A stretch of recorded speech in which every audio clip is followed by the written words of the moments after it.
प्रिय मित्रों, आप सबों को नमस्कार। सत्यवचन कार्यक्रम में आप सबों का स्वागत है। दोस्तों, मैं उम्मीद करता हूं कि आप आनंद से हैं और आप परमेश्वर की आशीषों में बढ़ रहे हैं। दोस्तों, हम इस कार्यक्रम में ऐसे परमेश्वर के बारे में अध्ययन कर रहे हैं जो मनुष्यों से बातें करता है, वार्तालाप करता है। हमारे लिए प्रश्न आज यह है कि क्या हम उसकी आवाज़ को सुन पाते हैं?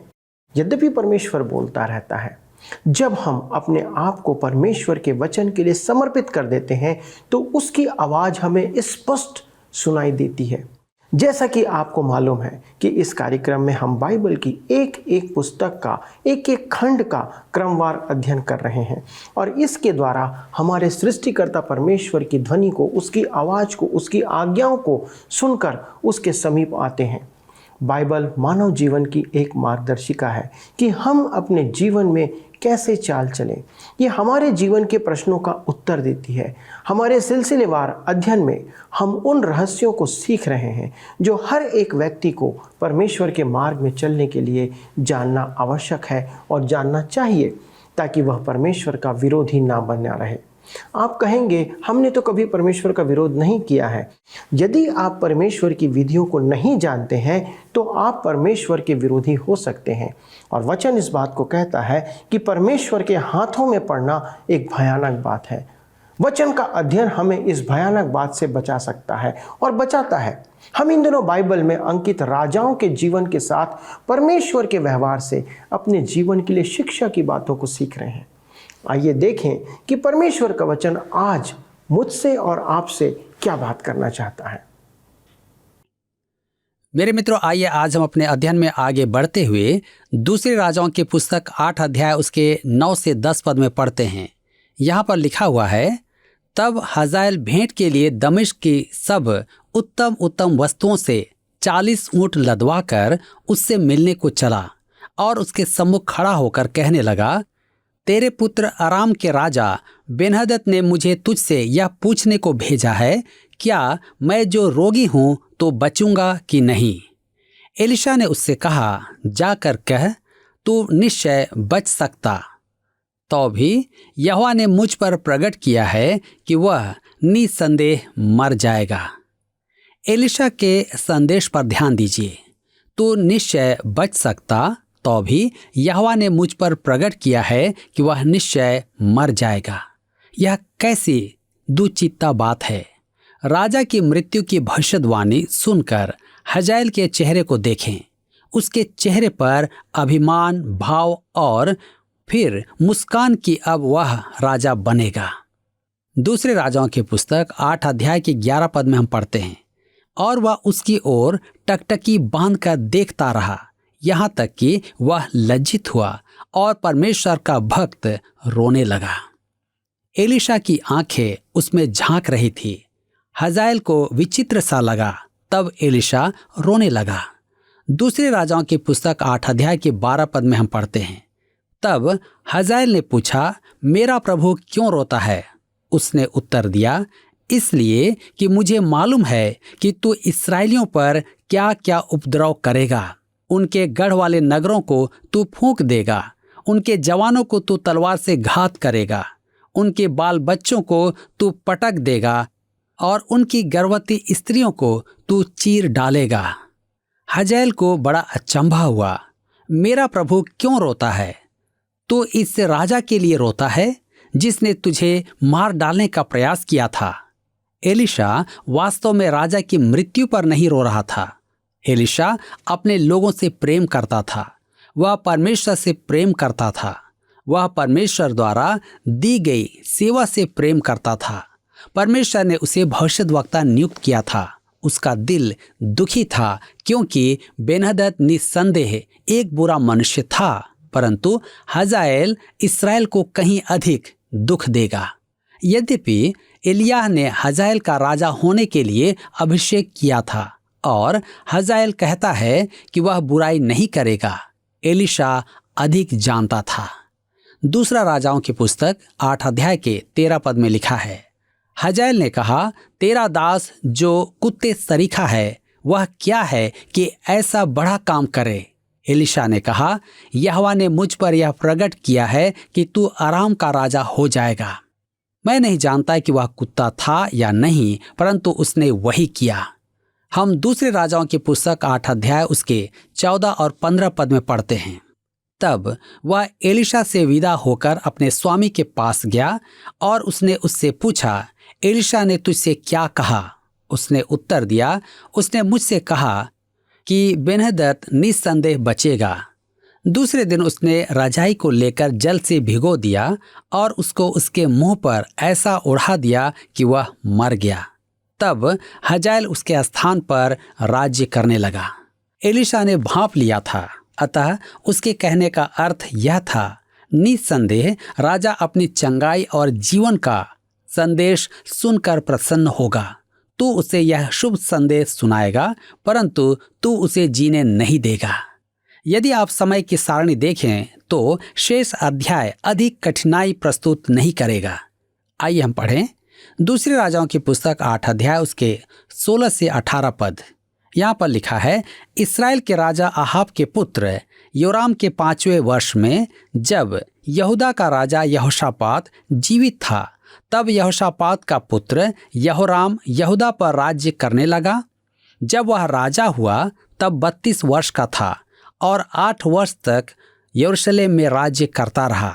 वह इस्राएल के राजाओं की सी चाल चला जैसे आहाब का घराना चलता था, क्योंकि उसकी स्त्री आहाब की बेटी थी और वह उस काम को करता था जो यहोवा की दृष्टि में बुरा है। अब आप समझ जाएंगे कि परमेश्वर अंतरजातीय विवाह के पक्ष में नहीं है। यद्यपि यहोराम परमेश्वर का भय मानने वाला राजा यहोशापात का पुत्र था। उसने दुष्ट आहाब और इजेबेल की पुत्री से विवाह किया था और उसके प्रभाव के कारण वह इस्राएल के राजा के चरण चिन्हों पर चला। अब हम देखेंगे कि महान इस्राएल पतन के मार्ग पर है। एदोम और लिब्ना ने विद्रोह कर दिया। यहोराम की मृत्यु के बाद अहज्याह इस्राएल का राजा हुआ। उसने इस्राएल के राजा योराम से मित्रता की और अराम से युद्ध में सहभागी हुआ। योराम युद्ध में घायल हो गया था, अतः वह स्वास्थ्य लाभ हेतु इस्राएल चला गया। हम दूसरे राजाओं की पुस्तक 8 अध्याय उसके 29 पद में पढ़ते हैं, राजा योराम इसलिए लौट गया कि इस्राएल में उन घावों का इलाज कराए जो उसको अरामियों के हाथ से उस समय लगे जब वह हजाएल के साथ लड़ रहा था। आहाब का पुत्र योराम तो इस्राएल में रोगी था, इस कारण यहूदा के राजा यहोराम का पुत्र अहज्याह उसको देखने गया। अगले अध्याय में हम देखेंगे कि इस्राएल में स्वास्थ्य लाभ के समय योराम के साथ क्या हुआ। आइए देखें इस्राएल का राजा होने के लिए येहू का अभिषेक। मित्रों, यहाँ पर अध्याय 8 समाप्त होता है और हम अपने अध्ययन को अध्याय 9 से जारी रखेंगे। इस अध्याय का आरंभ करते समय हमें स्मरण रखना है कि यहूदा का राजा अहज्याह योराम को देखने इस्राएल गया था, क्योंकि अरामियों से युद्ध करते समय वह घायल हो गया था और स्वास्थ्य लाभ हेतु इस्राएल में था। स्पष्ट है कि वह गंभीर अवस्था में था। आइए हम पढ़ें दूसरे राजाओं की पुस्तक 9 अध्याय उसके 1 से 4 पद। यहाँ पर लिखा है, तब एलिशा भविष्यद्वक्ता ने भविष्यद्वक्ताओं के चेलों में से एक को बुलाकर उससे कहा, कमर बांध और हाथ में तेल की यह कुप्पी लेकर गिलाद के रामोत को जा और वहां पहुंचकर येहू को, जो यहोशापात का पुत्र और निमशी का पोता है, ढूंढ लेना।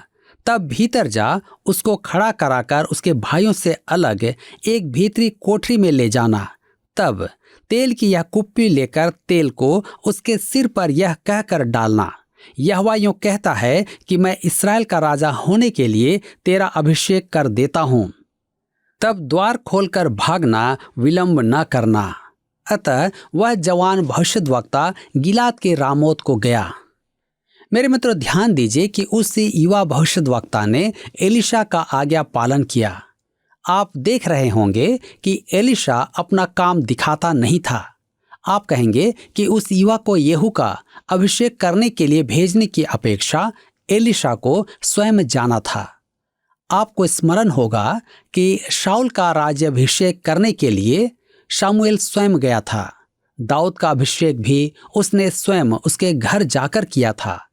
अतः आपका सोचना स्वाभाविक है कि एलीशा राजा का अभिषेक करने वाला बनना चाहता होगा, परंतु उसे ऐसी कामना नहीं थी।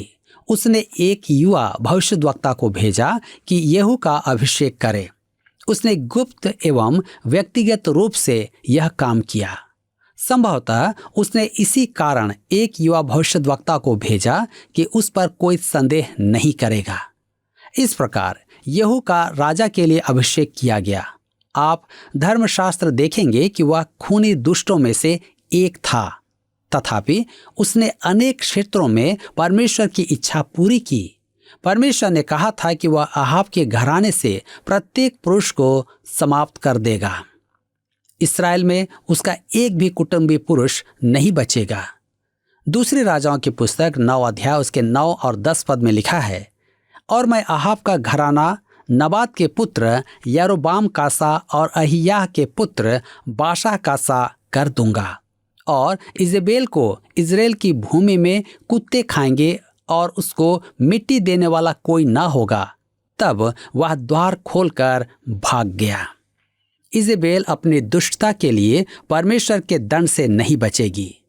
दूसरे राजाओं की पुस्तक 9 अध्याय उसके 11 से 13 पद में आगे लिखा है, तब येहू अपने स्वामी के कर्मचारियों के पास निकल आया और एक ने उससे पूछा, क्या कुशल है?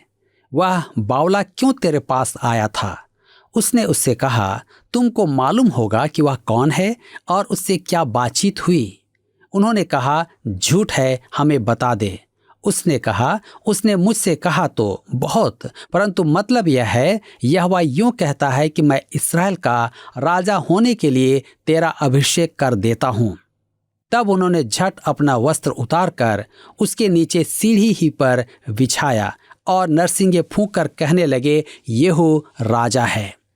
जब यह प्रकट हो गया कि येहू का राजा के लिए अभिषेक किया जा चुका है, तब सब में खलबली पैदा हो गई। उन्होंने तुरही फूंक दी और पुकार उठे, येहू राजा है। योराम तो इज़राइल में रोग शैया पर था और अहज्या उसके पास था। अब इज़राइल में क्या होगा? आइए देखें। येहू योराम की हत्या करता है। इज़राइल में रोग शैया पर लेटा योराम नहीं जानता था कि परमेश्वर ने उसे सिंहासन से हटाकर येहू का अभिषेक कर दिया है कि वह इस्राएल का राजा हो। योराम के पास यहूदा का राजा अहज्या अभी उपस्थित है कि एक संतरी आकर कहता है, घुड़सवारों का दल आ रहा है। योराम दूत भेजकर पूछता है, शांति तो है, क्या तू अच्छा समाचार लाता है या बुरा? उसके प्रश्न का उत्तर देने की अपेक्षा योराम उसे अपने साथ हो लेने को कहता है। अब दूसरा संतरी योराम को समाचार देता है। दूसरे राजाओं की पुस्तक 9 अध्याय के 20 पद में हम पढ़ते हैं, तब पहरुए ने कहा, वह भी उनके पास पहुंचा तो था, परंतु लौट कर नहीं आया। हाँकना निम्शी के पोते येहू का सा है, वह तो पागलों के समान हाँकता है। येहू के पास भेजे गए दूत लौट कर नहीं आए, क्योंकि येहू योराम को मिटाने आ रहा था। इस कारण यहोवा और अहज्या येहू से भेंट करने निकले। दूसरे राजाओं की पुस्तक 9 अध्याय के 22 पद में लिखा है, येहू को देखते ही योराम ने पूछा, हे येहू, क्या कुशल है? येहू ने उत्तर दिया, जब तक तेरी माता इजेबेल छिनालापन और टोना करती रहे, तब तक कुशल कहाँ। कोई भी देशभक्त राजमाता के लिए ऐसे शब्द काम में नहीं लेगा। योराम तुरंत समझ गया कि येहू ने विद्रोह किया है। दूसरे राजाओं की पुस्तक 9 अध्याय उसके 23 और 24 पद में हम आगे पढ़ते हैं, तब योराम रास फेर के और अहज्या से यह कहकर भागा, हे अहज्या, विश्वासघात है, भाग चल। तब येहू ने धनुष को कान तक खींचकर योराम के कंधों के बीच ऐसा तीर मारा कि वह उसका हृदय फोड़कर निकल गया और वह अपने रथ में झुककर गिर पड़ा। मेरे मित्रों, योराम ने भागना चाहा, परंतु येहू ने तीर चलाकर उसका हृदय भेद दिया। ध्यान दीजिए कि यहाँ योराम को यहोराम कहा गया है। दोनों नामों का एक ही अर्थ है और वह नाम इस्राएल और यहूदा के राजाओं के लिए काम में लिया गया है। अब हम देखते हैं येहू अहज्याह को भी मार देता है। यहू योराम को समाप्त करने इज़राइल आया था और हमने देखा कि अहज्याह योराम को देखने वहां आया था। वह दुष्ट की संगति में था, अहाब के कुटुंबी की। अहज्याह गलत स्थान पर गलत समय था। दूसरे राजाओं की पुस्तक 9 अध्याय उसके 27 पद में हम पढ़ते हैं, यह देखकर यहूदा का राजा अहज्याह बारी के भवन के मार्ग से भाग चला और यहू ने उसका पीछा करके कहा, उसे भी रथ ही पर मारो। तो वह भी इबलाम के पास की गुर की चढ़ाई पर मारा गया और मगिद्दो तक भागकर मर गया। यहू के साथियों ने अहज्याह का पीछा किया और उसे गंभीर रूप से घायल कर दिया। दूसरे राजाओं की पुस्तक 9 अध्याय उसके 28 पद में हम पढ़ते हैं, तब उसके कर्मचारियों ने उसे रथ पर यरूशलेम को पहुंचाकर दाऊदपुर में उसके पुरखाओं के बीच मिट्टी दी। अब हम आगे देखेंगे यहू द्वारा इजेबेल की हत्या। दूसरे राजाओं की पुस्तक 9 अध्याय के 30 पद में लिखा है, जब यहू इज़राइल को आया तब इजेबेल यासून अपनी आंखों में सुरमा लगा अपना सिर संवार कर खिड़की में से झांकने लगी। राजमाता की हत्या एक भयानक दृश्य है। वह एक खूनी, नीच और दुष्ट स्त्री थी। वह सीदोन के राजा इतबाल की अति सुंदर पुत्री थी। संभवतः वह उस युग में इतिहास की सबसे सुंदर स्त्री थी। युवावस्था में उसकी तुलना ट्रॉय की हेलन, क्लियोपात्रा और कैथरीन दे मेडिसी से की जा सकती है। अहाब और इजेबेल का विवाह उस वर्ष का सामाजिक समारोह रहा था। दोनों राज्यों के कुलीन जन वहां उपस्थित थे। राजसी अतिथियों की वह बड़ी संख्या में सहभागिता हुई थी। वह समारोह मर्यादा एवं सम्मान से पूर्ण था। यहाँ तक कि एलिय्याह ने भी उस समारोह में दोष नहीं पाया। दोनों राज्यों की प्रजा ने उत्सव मनाया था। यह भी कहना अनुचित नहीं होगा कि नरक की दुष्ट आत्माएं भी उत्सव में सहभागी थीं। वे आनंद से हंस रही थी और शैतान अति प्रसन्न था। परंतु स्वर्ग के द्वार पर पर्दा डला था और स्वर्गदूत रो रहे थे। विवाह के घंटे बजने की अपेक्षा वहां मृत्यु का विषाद था। इस विवाह के प्रति स्वर्ग का यह दृष्टिकोण था। संसार ने तो सदा की तरह कुछ और ही देखा। स्वर्ग क्यों नकारात्मक है और संसार सकारात्मक? परमेश्वर मन को जांचता है, मनुष्य की दृष्टि सीमित होती है। इजेबेल इतिहास में एक विशिष्ट स्त्री थी। वह योग्य थी, वह प्रभावशाली थी और उसका व्यक्तित्व प्रभुताशाली था। उसकी दुष्टता का प्रभाव 3 राज्यों पर पड़ा और उसके जीवन काल के परे तक रहा। उसका कुख्यात जीवन लोकोक्ति बन गया था। उसने इतिहास में विष की धारा प्रवाहित की थी। धर्मशास्त्र में उसका नाम प्रकाशित वाक्य तक फिर कभी नहीं लिया गया, अर्थात बाइबल के अंत तक। उसके नाम का अर्थ है कुंवारी, अछूती। यह विकृतता और दुष्टता का अप्रत्यक्ष सुझाव है। वह संभवतः शिथिल और यौन रहित थी, परंतु वह फिर भी सुंदर एवं आकर्षक थी। बलिष्ठ पुरुष भी उसके मोह लेने वाले सौंदर्य के सामने झुक जाते थे। उसका विरोध करने वाला कोई नहीं था, अहाब भी नहीं। वह अहाब को दबाकर उत्तरी राज्य पर राज करती थी। उसने बाल उपासना आरंभ की। वह 450 बाल पुजारी और 400 अश्तोरेत पुजारी राज्य में लाई। वह उतावली थी, उग्र स्वभाव की थी, खूंखार थी और क्रूर थी। उसने परमेश्वर के भविष्यद्वक्ताओं की हत्या की और परिणाम स्वरूप परमेश्वर के जन भूमिगत हो गए। उसने अपनी पुत्री का विवाह दाऊद के परिवार में करने की सफल युक्ति चली। अहाब की रानी होने के कारण अपने दीर्घकालीन राज्य में उसने अपनी ही इच्छा पूरी की। उसका विरोध करने का साहस एलिय्याह के अतिरिक्त और किसी में नहीं था। उसके अपराधों का लेखा नहीं है। उसके प्रभाव में रक्तपात आम बात थी। उसको रोकने वाला कोई नहीं था। कुछ समय तो ऐसा प्रतीत होने लगा कि परमेश्वर ने मुंह छिपा लिया है, वह कुछ नहीं कर रहा है। अंत में वह अपने पाप की चरम सीमा पर पहुंच गई। उसने नाबोत की हत्या करवा दी कि अहाब उसकी दाख की बारी पर कब्जा कर पाए।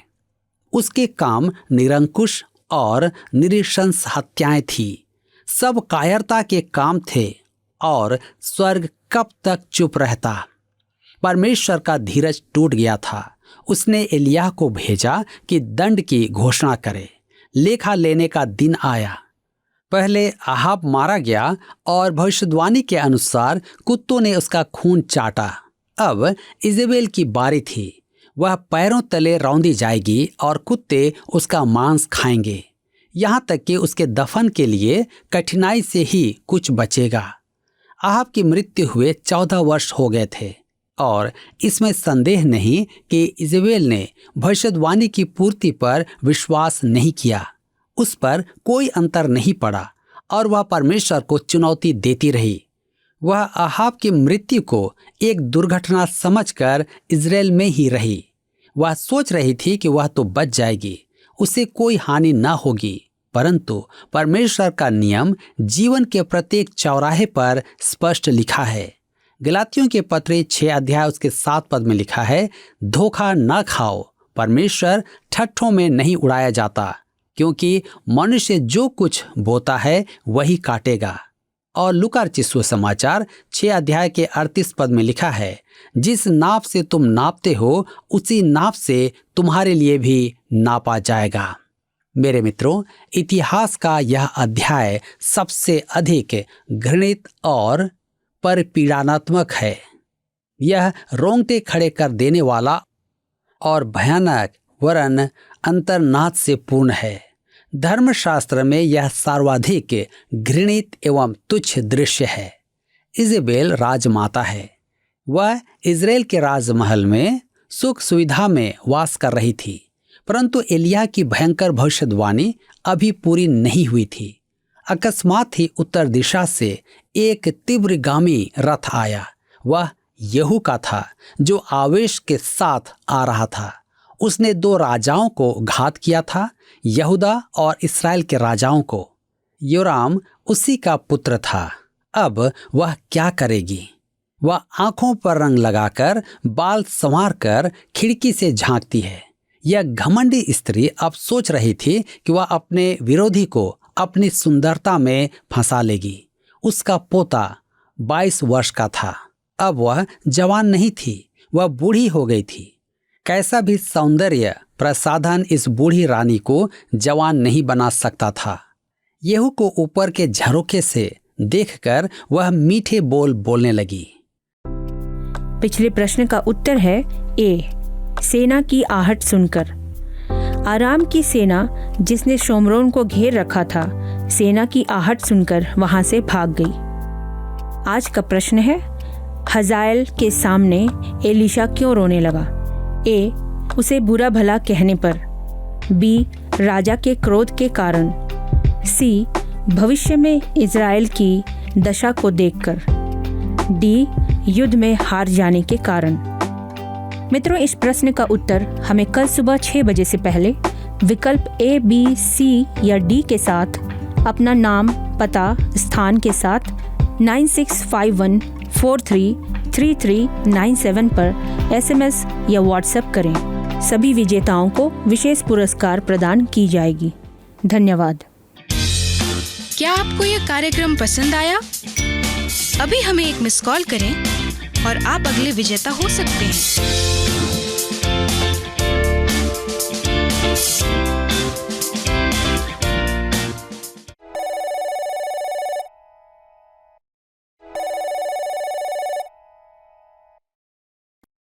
प्रिय मित्रों, आपने देखा कि परमेश्वर का जीवित वचन क्या कहता है।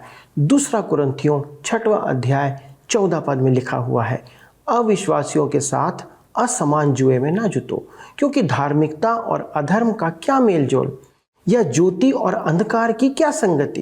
पवित्र शास्त्र बाइबल इस वचन के साथ पूर्ण रीति से विश्वासियों का अविश्वासियों के साथ विवाह या संबंध को नकारता है। दोस्तों, क्योंकि ये जीवित परमेश्वर पर विश्वास के प्रति समझौता है। थोड़ा सा समझौता पूरी पीढ़ी को नाश कर सकता है। जैसे वचन कहता है कि थोड़ा सा खमीर पूरे गुथे हुए आटे को खमीर कर देता है। इसका उदाहरण हमने देखा और देख रहे हैं कि परमेश्वर ऐसे घृणित कार्य का अंत कैसे करता है। परमेश्वर ऐसा क्यों करता है मित्रों? क्योंकि ये जीवित परमेश्वर के प्रति आदर और भक्ति को खत्म कर देता है। इस्राएल के दुष्ट राजा आहाब से यहोशापात ने समझौता किया। यद्यपि वह यहूदा का भला राजा था, लेकिन उसका पुत्र योराम, या जिसको हम यहोराम भी कहते हैं, आहाब की बेटी से विवाह करता है और उसका पुत्र अजय्याह आहाब के घराने का दामाद बन जाता है। अब वे दोनों जीवित परमेश्वर के वचन के अनुसार नहीं चलते थे। अब आप समझ सकते हैं कि ये कितना गंभीर विषय है। इसलिए आप पाते हैं कि नीति वचन की पुस्तक 22 अध्याय 6वें पद में स्पष्ट रीति से वचन कहता है, लड़के को उस मार्ग की शिक्षा दो जिसमें उसको चलना चाहिए, और वह बुढ़ापे में भी उस पे ना हटेगा। दोस्तों, स्मरण रखें, बिना सिखाए बच्चे सीख नहीं सकते, और समय निकल जाने के बाद मना करना या सिखाना नहीं हो सकता। क्योंकि जब मिट्टी गीली हो तब उसे आकार दिया जा सकता है, पर सूख जाने के बाद अगर आप उसे आकार देने का प्रयास करेंगे तो वह टूट जाएगा। वचन प्रतिदिन सीखा जाता है। इस कारण आप सबके लिए सत्य वचन प्रतिदिन प्रसारित किया जाता है कि आप सत्य वचन को पारिवारिक प्रार्थना का हिस्सा बनाएं और पारिवारिक निर्माण इसके साथ करते चले जाएं। दोस्तों, ये कार्यक्रम टीवी के अलावा TWR इंडिया ऐप और YouTube पर भी उपलब्ध है। आप वहां पर जाकर इसे फिर से देख सकते हैं। आशा है आप समय रहते कदम उठाएंगे, क्योंकि इसके द्वारा से आप अपने परिवार, अपने बच्चे, अपने नाती पोतों के लिए एक विरासत छोड़ के जाएंगे जो परमेश्वर की विरासत है। आइए प्रार्थना करें। हमारे स्वर्गीय पिता, बड़े आदर और महिमा के साथ ही गंभीरता के साथ आपके सन्मुख आते हैं प्रभु, क्योंकि ये बातें प्रभु हमें विचलित करती हैं। प्रभु, यदि हम आपसे दूर हो गए तो हम कैसे अपने जीवन को बचा पाएंगे? पिता परमेश्वर, आज हमारे बच्चों के लिए ये बहुत कठिन समय है। हम बार बार इस विषय पर विनती और प्रार्थना करते हैं कि आपका अनुग्रह हमारे परिवारों पर हो, आपका अनुग्रह हमारे बच्चों पर हो प्रभु, कि हमारे बच्चे सही मार्ग पर शिक्षा प्राप्त करें। प्रभु, आज संसार में हर तरफ उन्हें बुराई परोसी जा रही है। हमारे आसपास प्रभु जी हर तरफ गंदगी है और ऐसी बातें हैं प्रभु जो आपको से बच्चों को दूर ले जा सकती हैं। पिता परमेश्वर, हम विनती करते हैं प्रभु, हमारे बच्चों पर आत्म संयम का आत्मा दे, आत्मनिर्माण का आत्मा दे, आपसे प्रेम करने का आत्मा दे। और हमारे माता पिता के लिए प्रभु हम विशेष विनती करते कि वे अपना जीवन, अपना आचरण इस प्रकार रखें कि वे बच्चों को उस मार्ग की शिक्षा दें जिस पर वे बुढ़ापे तक बने रहें, ताकि प्रभु ये एक पीढ़ी दर पीढ़ी बढ़ता चला जाए, एक पीढ़ी दर पीढ़ी आशीषों का स्रोत बना रहे हमारे परिवारों के अंदर। प्रभु, इस प्रार्थना को सुनने के लिए धन्यवाद देते हैं, यीशु के नाम से मांगते हैं, आमीन। प्रभु आपको अनेक अनेक अनेक आशीषों से परिपूर्ण करे और आपके मनोरथों को पूरा करे और आपके परिवार में अपनी आशीष बनाए रखे। धन्यवाद।